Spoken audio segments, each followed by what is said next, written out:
In 1979, interviewers asked the Harvard MBA program how many of them set goals. They found that 84% of the program set no goals at all, 13% of them set goals but they weren't committed on paper, and only 3% actually set goals that were committed on paper and had plans to accomplish them. 10 years on, in 1989, they interviewed the same individuals again.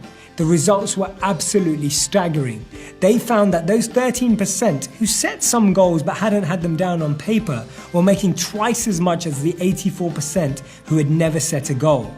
And even more staggering was the fact that the 3% who had committed goals written on paper had actually been making more money than the 97% put together.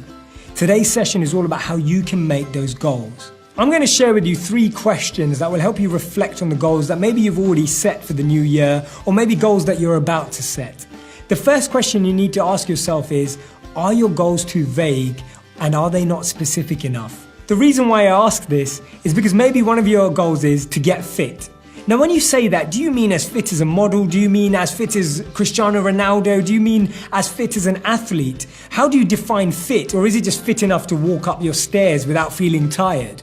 Becoming more specific about the goals you want to achieve means that you're more likely to understand how much planning is involved in terms of time and resources and how you're going to make it fit into your incredibly busy week. Try to make your goals as specific as possible. The second question you need to ask yourself is, are your goals too grand to be achievable? Now, I'm a big believer in defining your destiny and reaching and accomplishing your goals, but Bill Gates said a fantastic piece of wisdom that I want to share with you.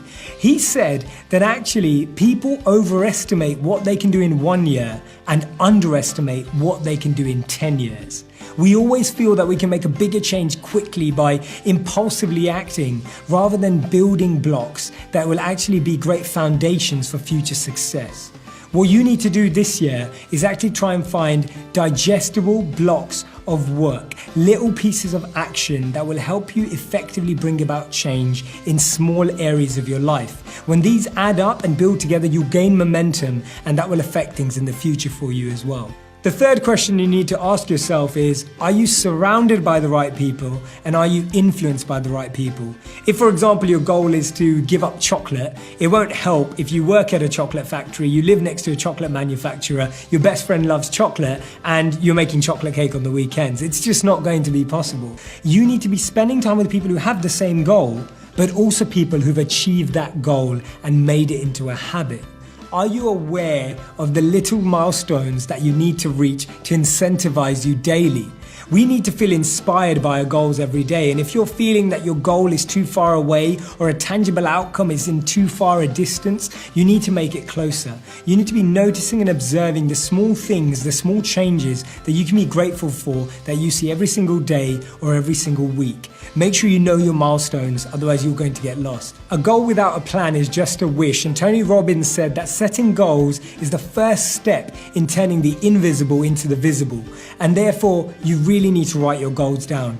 Writing your goals down makes them a focus point. It makes sure that everything you're doing in life becomes aligned with those areas. We have to make sure that what you want and what you're thinking about, what you say and what you do are in line. That's how we create harmony in our lives. I really hope this has been relevant for your goal setting. I really look forward to seeing your goals and seeing you achieve them this year.